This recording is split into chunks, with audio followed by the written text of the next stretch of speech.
అందరికీ నమస్కారం. ఈరోజు తెనాలి రామకృష్ణ స్టోరీస్లో పార్ట్ 2 చూద్దాం. పార్ట్ 1 మిస్ అయిన వాళ్ళు ఎవరైనా ఉంటే డిస్క్రిప్షన్లో లింక్ ఇస్తాను. పార్ట్ 1 చూడండి. సో దట్ ఇది మీకు ఈజీగా అర్థమవుతుంది. ఇదంతా కంటిన్యూయేషన్ ఉంటుంది.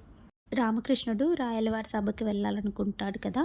అప్పుడు ఆ రోజు ఉదయమే రామకృష్ణుడు రాజ్యసభకు వెళ్ళేసి ఒక మూల కూర్చొని ఉంటాడు. రాయలవారి పక్కనే కూర్చున్న తాతాచార్యుల వారు రామకృష్ణుని చూడనట్టు నటించారు. సమయం చూసి వీడు నాకేమైనా అపకారం చేస్తాడేమో అని భయపడ్డాడు. ఆ టైంలోనే రాయలవారి సభ కవులతో, పండితులతో, మంత్రులతో, సామంతరాజులతో నిండి కలకలలాడుతుంది. రామకృష్ణుడు ఆ సభని చూచి ముగ్ధుడయ్యాడు. మరికొంతసేపటికి పొరుగురు నుండి వచ్చిన పండితుడు పైకి లేచి, ఈ లోకమంతా మిథ్య, కల్పితమైన ఈ ప్రపంచంలో కనబడుతున్నదేదీ సత్యం కాదు, మన ఇంద్రియములు, విషయములు అనుభవించబడేది అబద్ధం.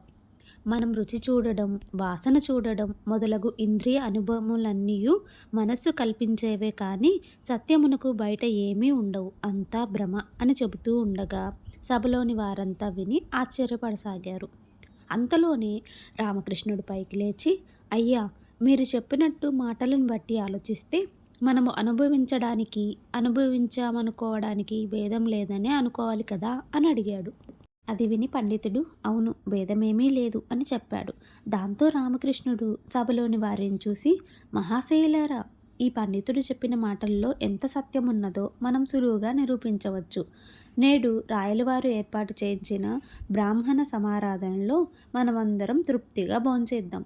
ఈ శాస్త్రి గారు మాత్రం భోజనం చేయకుండా చేశామని కడుపు నింపుకుంటారు. మిథ్య అయిన ఈ భోజనం చేసినా చేయకపోయినా ఒకటే అని అన్నాడు. రామకృష్ణుని మాటలు విని సభలో ఉన్న వారంతా పకపక నవ్వసాగారు. ఆ పండితుడు రామకృష్ణునికి తిరిగి ఏమి సమాధానం ఇవ్వాలో తెలియక తల వంచుకొని కూర్చుండిపోయాడు. రామకృష్ణుని యుక్తికి రాయలవారు కూడా చాలా సంతోషించారు. తగిన బహుమానాలతో సత్కరించారు. తర్వాత రామకృష్ణుని వృత్తాంతం తెలుసుకున్నారు. ఆయన ఒక మంచి కవి అని గ్రహించి తమ ఆస్థానం ముందు జరిగి కవి పండిత గోష్ఠములకు నిరభ్యంతరముగా రావచ్చని చెప్పారు. రాయలవారు రామకృష్ణునకు అట్టి అవకాశం కల్పించినందుకు తాతాచార్యుల వారు లోపల బాధపడ్డాడు. ఏమీ చేయలేడు కదా, సో మౌనంగా వహించుకు కూర్చున్నాడు. పిమ్మట రామకృష్ణుడు సభ యందున్న అల్లసాని పెద్దనాది కవులకు, తాతాచార్యుల వారికి నమస్కరించి ఇంటికెళ్ళిపోయాడు. రామకృష్ణుడి నమస్కారం తాతాచార్యుల వారికి నిశితమైన బాణం దెబ్బలా తోచింది. తరువాత రామకృష్ణుడు అప్పుడప్పుడు రాయలవారి ఆస్థానమున జరిగిన పండిత గోష్ఠులకు పోయి వచ్చుచుండెను.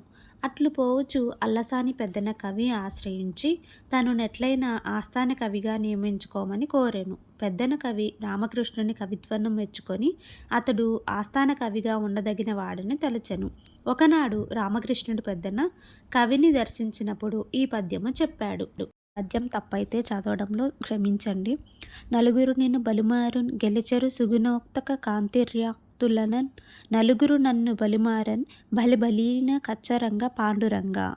ఈ పద్యమును విన్న అల్లసాని పెద్దన కవి ఎంతో ఆనందించి రామకృష్ణుని నందు మిక్కిలి అభిమానం కలిగిన వాడై రాయుల వారికి చెప్పి ఆయనని ఆస్థాన కవిగా నియమింపజేశాడు. ఏది ఎట్లయినా రాయులవారి ఆస్థానంలో ఉన్న అష్టదిగ్గజములను పేరు పొందిన 8 మంది కవుల్లో తెనాలి రామకృష్ణుడు ఒకడైపోయాడు. ఒకనాడు పేరు పొందిన కవి రాయలవారి దర్శనానికి వచ్చాడు. ఆయన రాయలవారిని దర్శించిన సందర్భంలో, ప్రభు, నేను నన్నయ్య వేమరాజుపై ఒక పద్యము వ్రాసి ఉన్నాను. దానికి అర్థం చెప్పగల కవి ఎవరూ నాకు దొరకలేదు. అట్టి సమర్థత కలిగిన కవి తమ అష్టదిగ్గజములను పేరు పొందిన కవులలో ఎవరైనా ఉండొచ్చని తలచి తమ వద్దకు వచ్చి తిని అని గర్వంతో చెప్పాడు. రాయలవారు అతని అభిప్రాయం గ్రహించి అతడు తన ఆస్థాన కవులను చేతకాని వారి వలె నిరూపించదలచి వచ్చిన కవి అని తలించెను. ఆయన ఆ కవి అభిప్రాయమెరుగని వాని వలె ఆ పద్యమేదో చదివి వినిపించండి, మా ఆస్థాన కవులలో ఎవరికైనా దానికి అర్థం చెప్పగలరేమో చూస్తాము అని పలికితిరి. అంతటా ఆ కవి క్రింది పద్యము చదివెను. రాజనందన రాజాత్మజుల నాటి తలుపనన్నన వేమ ధరణీపతికి భావ భోగ సత్కళా భావములను భావభవ భోగ సత్కళా భావములను. పై పద్యములో సీస పద్యంలో మొదటి పాదములో ఉన్న మాటలే మిగిలిన 3 పాదముల్లో కూడా ఎట్టి మార్పును లేక ఉన్నవి. అట్టే గీత పద్యంలో మొదటి పాదమందు చెప్పిన పదములే మిగిలిన 3 పదములలో చెప్పి ఈ పద్యమునకు అర్థం చెప్పమని సభలోనున్న కవులను అడిగాడు. ఈ పద్యం విని అల్లసాని పెద్దనాది కవులు ఆలోచనలో పడ్డారు. కవియో పండితుడు కూడా, ఆయన రాయలవారు కూడా ఈ పద్యం విని ఏమీ తోచక మన ఆస్థాన కవులు ఈ పద్యమునకు అర్థం చెప్పగలరో లేరో అని సందేహపడ్డారు. అప్పుడు రామకృష్ణ కవి పైకి లేచి, మహాప్రభు, నేను కూడా ఇంతకు ముందు ఒక పద్యమును రచయించున్నాను. దానికి ఈ కవిశేఖరుడు ఆలోచించి అర్థం చెప్పు లోపల నేను ఆయన పద్యంకు అర్థం ఆలోచించి చెప్పెదను అని అన్నాడు. అవసరమైనచో ఆయన నా పద్యమునకు అర్థము చెప్పుటకు 2-3 దినములు గడువు కూడా తీసుకోవచ్చును అని పద్యం చెప్పసాగాడు. ఆ పద్యం ఏంటో మనం కూడా చూసేద్దాం. మేక తోకకు మేక తోక, మేకకు తోక, తోక మేక, తోక మేక. మిగిలిన 3 పాదములు కూడా పై విధంగా చెప్పి తర్వాత మేక తోక, తోకకు మేక, తోక మేక అని చెప్పాడు.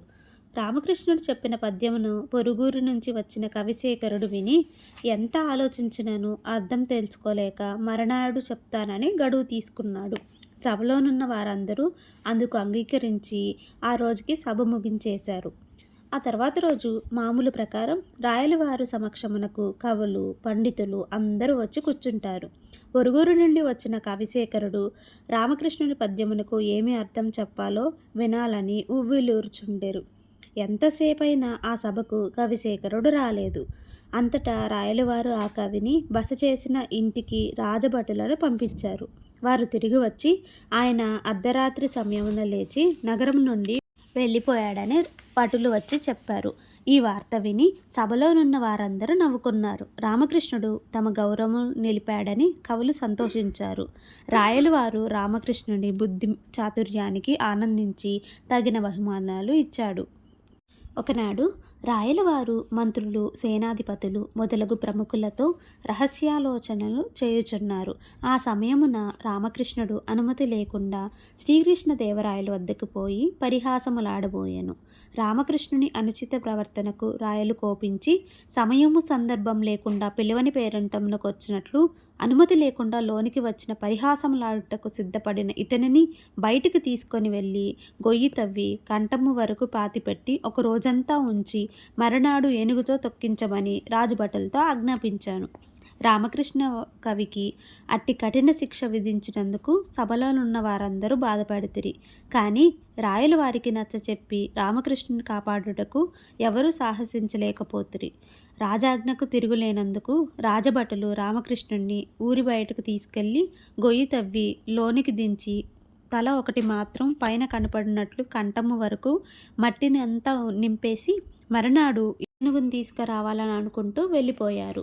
రాజభటులు వెళ్ళిపోయిన తర్వాత కొంతసేపటికి ఒక గూని చాకలి ఊరి బయట చెరువులో ఉతికిన బట్టలు ఇంటికి తీసుకొని పోతూ ఉంటే దారిలో కంఠం వరకు పాతిపెట్టిన మనిషిని చూచి మొదట చాలా భయపడ్డాడు. తర్వాత కొంచెం దగ్గరికి వెళ్ళి ఆ తల రామకృష్ణది గుర్తించి ఆశ్చర్యపడుతూ, అయ్యా, మీరు రామకృష్ణ కవి గారు కదా, మీరు ఇట్టి కష్టం ఎందుకు కలిగినది, మిమ్ము ఇట్లు పాతిపెట్టుటకు కారణమేమి అని అడిగాడు. చాకలి మాటలు విని రామకృష్ణుడు నవ్వుతూ, ఓరి, నన్ను ఎవరను పాతిపెట్టలేదు. నేనే కొంతకాలం నుండి గూన్లో సరిగా నడవలేక బాధపడుచున్నాను. నా బాధ విని ఒక ఘన వైద్యుడు 2-3 దినములు ఇట్లా చేసిన ఎడల గూనిపోవనని చెప్పాడు. అందువల్లనే నేను ఇట్లా చేయించుకున్నాను అని చెప్పాడు. అది విని చాకలి చాలా సంతోషించి, అయ్యగారు, నేను కూడా కొంతకాలం నుండి గూనితో బాధపడుచున్నాను. పని పాటలు చేసుకొనుటకు కూడా చాలా కష్టపడుచున్నాను. వైద్యుడు చెప్పినట్లు తమ గూని పోయినచో నేను కూడా ఇట్లా చేయించుకుంటాను అని అంటాడు. ఓరి, నా గూని పోయినదో లేదో నన్ను పైకి తీసిన తర్వాత తెలుస్తుంది. గోతిలో ఉన్న నాకెట్లా తెలియను. నన్ను పైకి తీయము, నేను పైకి వచ్చిన తర్వాత తెలుసుకోగలను అని చెప్తాడు. రామకృష్ణుని మాటలు విని చాకలి, అయ్యగారు, తమ గూని పోయినచో నేను కూడా ఇట్లా చేయదును. నాకు మీరు ఈ సహాయం చేయవలను అని కోరెను. ఆ పాటి సాయం చేయలేనా? తప్పక చేస్తాను. ఇక నన్ను పైకి తీయము అని చెప్పాను. అంతటా ఆ గోనె చాకలి గోతిలోనున్న మట్టిని తీసి పక్కకు పోసెను. రామకృష్ణుడు పైకి వచ్చి నిటారుగా నిలబడెను. ఆయన చూచి చాకలి ఆశ్చర్యానందములు పొంది, భలే విచిత్రంగా ఉందే, తమకు గూని పోయింది. తమరు చేసినట్లు నేను కూడా చేస్తాను. నేను గోతిలో నిలబడతాను. తమరు నా కంఠం వరకు మట్టి వేసి గొయ్యిని పూడ్చండి. దయ ఉంచి నాకు ఈ సాయం చేయండి అని బ్రతిమలాడసాగాడు. రామకృష్ణుడు అలాగే చేస్తాను, గోతిలోకి దిగి నిలబడు అన్నాడు. ఆ అమాయకపు గూని చాకలి గోతిలోకి దిగి నిలబడ్డాడు. రామకృష్ణుడు గబగబా గోతిలో మట్టి పోసి కంఠం వరకు మూశాడు. తర్వాత నవ్వుకుంటూ ఇంటికి వెళ్ళిపోయాడు. మరునాడు ఉదయాన్నే రాజభటులు ఏనుగును తీసుకొని అచ్చటికి వచ్చారు. గోతిలోనున్నది రామకృష్ణుడు కాదని గ్రహించి, ఓరి నీవెవ్వడవు, ఈ గోతిలోకి ఎట్లా వచ్చితివి, ఈ గోతిలో నున్న వాడేమయ్యాడు అని అడిగారు. వాళ్ళ మాటలు విని చాకలి, అయ్యా నేను దివానం చాకలిని అని జరిగిన విషయం మొత్తం చెప్తాడు. అంతయు వారికి చెప్తాడు. వారు రామకృష్ణుడు అతనిని మోసగించి పోయాడని గ్రహించి చాకలి గోతి నుండి తీసి పొమ్మని పంపివేసిరి. మరనాడు రామకృష్ణ కవి మామూలుగా రాయల ఆస్థాన సభకు పోయాను. రాయలు ఆయనను చూచి ఆశ్చర్యపడి, రామకృష్ణ కవి, మా రాజుభటులు నిన్ను శిక్షించలేదా? ఆ శిక్ష నుండి తప్పించుకొని ఎట్లా బ్రతికి వచ్చితివి అని అడగ్గా, రామకృష్ణుడు తాను చాకలిని మోసగించి విధమంతా చెప్పాడు. రాయలవారు అతని బుద్ధికి యుక్తికి మెచ్చుకున్నాడు. ఈ స్టోరీ మీకు నచ్చినట్టయితే ప్లీజ్ లైక్ చేయండి, షేర్ చేయండి, సబ్స్క్రైబ్ చేయండి. ఇంకా మీకు ఏ స్టోరీస్ కావాలో నాకు కామెంట్ సెక్షన్లో చెప్తే నేను మీకు అవి చదివి వినిపిస్తాను. Thanks for watching.